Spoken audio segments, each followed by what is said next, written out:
Hi, and welcome back to my channel. This is Marla. Thanks so much for joining me today. We'll be creating a monochromatic card using several products from the Greetery and some ink from Pink Fresh Studio. I'll start with the background stamp, which is called Sketched Wildflower Frame. I will be using the honeybee dies. I'll be using the largest honeybee on my card today. From the Greetery again, Ribbon Maker Daisy, Buzzworthy Sentiments. I'll be using both the honeycomb and the sentiments. I'll be using that small frame from Frosted Frames. And then a look at the inks from Pink Fresh Studio. We have Summer Shower, Seaside Storm, and Blue Jay. And then we do have a few embellishments from Scrappy Tail Crafts and from Cat Scrappiness.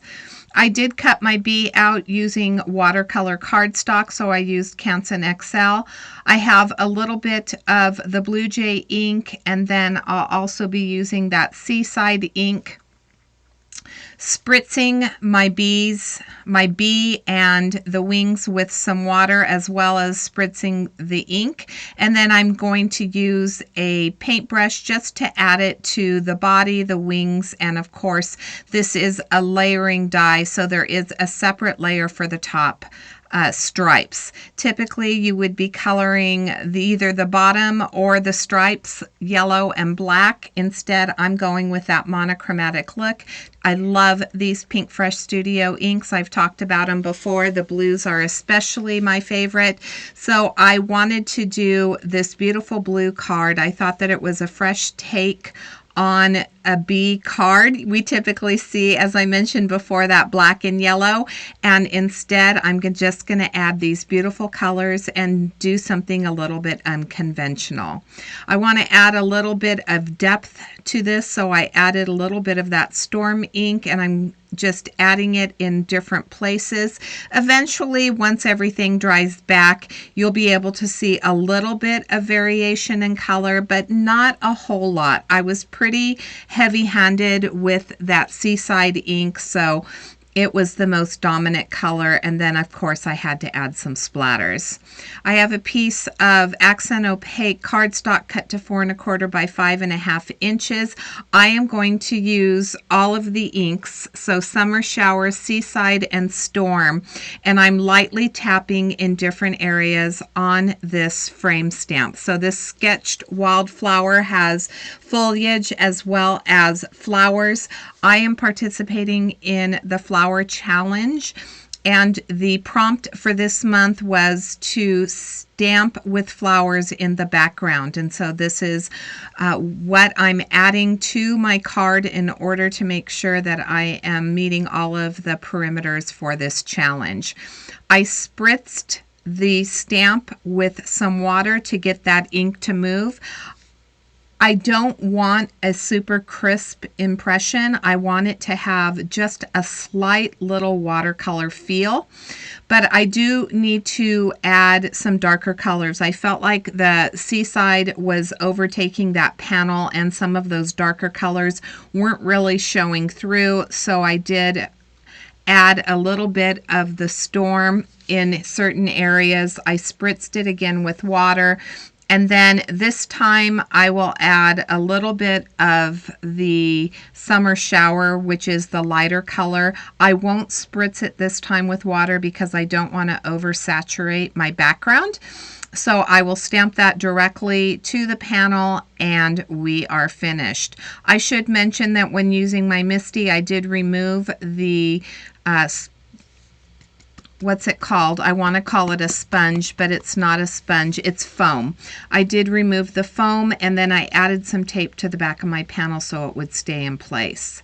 For the center of my panel, I am going to add that Seaside. It's going to be a little bit blotchy. I kept going back and forth in my mind about whether to tap this off, but then I remembered that I was going to cut out that Frosted Frames from some vellum, so it was I have pretty thick vellum, so it was going to camouflage some of this these imperfections just a little bit. So I'm using this little corner stamp, which is like a honeycomb, and I'm adding a little bit of that texture underneath.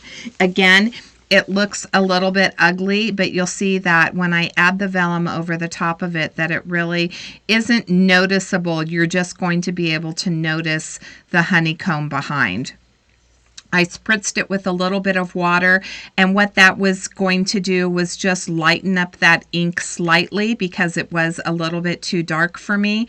And then of course I'm adding some splatters. I'll start with the Seaside Ink, added it to my glass mat, spritzed it with a little bit of water, and now we have our panel ready for our vellum. So you can see that I did cut out that piece of vellum using the frosted frames. I'll quickly put my little honeybee together, and this is the layering portion. So we're going to start with this, the stripes. As I mentioned, they would typically be black. I'll add the wings on top, making sure that I'm only adding the glue to the center of the wings because I do want movement, and it will sit in the center of that vellum. Moving on to part of my sentiment using the Buzzworthy stamp, I'm using my darkest color, which is the Storm. It's a much darker blue than the other tones that I used on this card. I'll stamp the word honey, and then there is a coordinating die for this word, and I am going to use that coordinating die just to cut it out. So I will align it. This is, again, accent opaque, just some scrap cardstock. And once I get it aligned, I'll add a piece of tape, and then I'll run it through my little die cutting machine. I need to add the outside frame. Now, this was a little bit tricky for me. I always seem to think in my mind that if you die cut it, it's going to fit in any direction. And so I just set them aside, and I don't pay attention to how I'm setting them aside.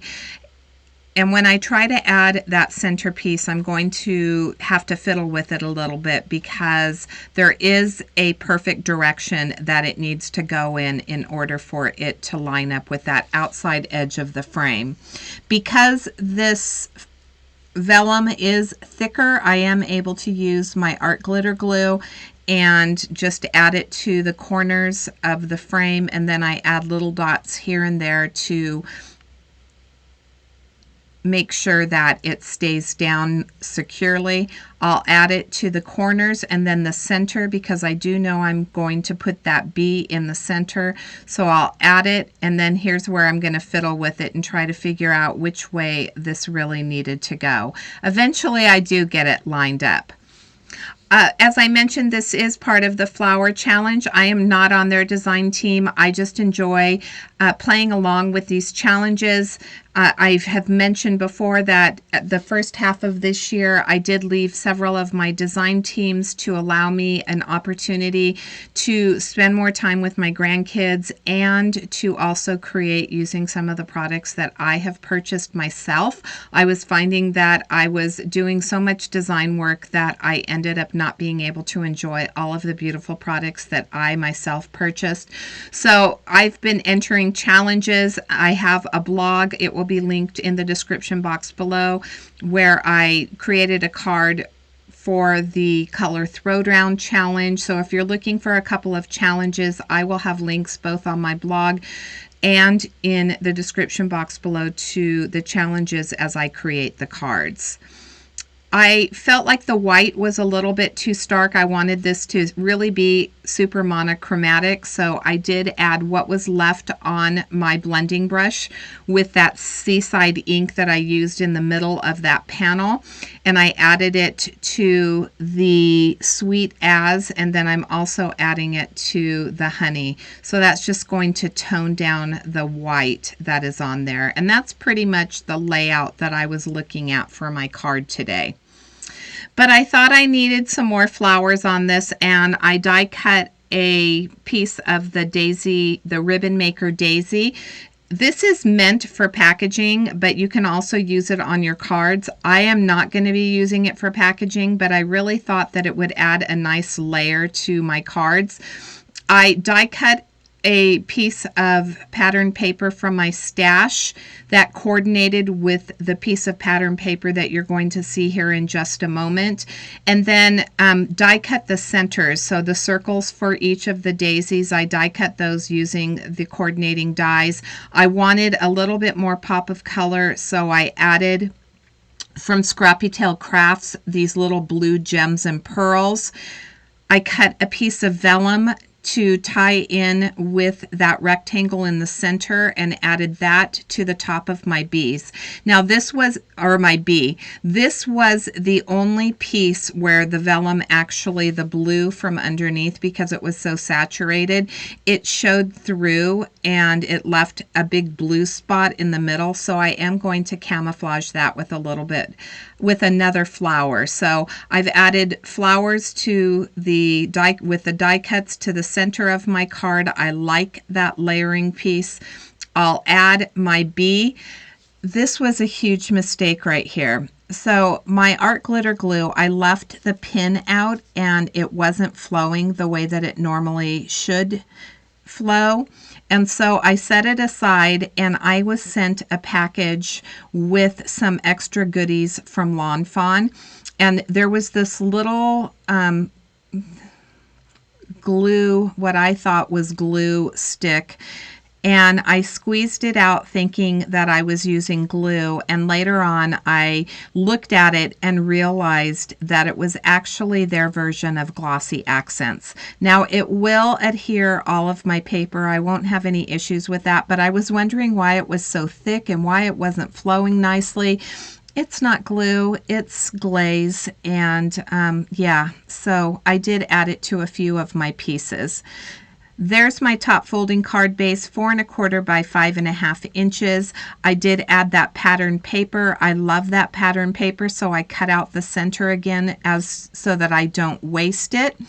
I added some foam tape to the back of my sketched flower panel. I'm fluffing up the wings for my bee, and I'm going to add the honey at the bottom.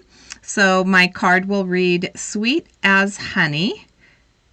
And again, there I was using that Lawn Fawn glaze thinking that it was glue, but this held beautifully. I didn't have to go back in and re-glue anything.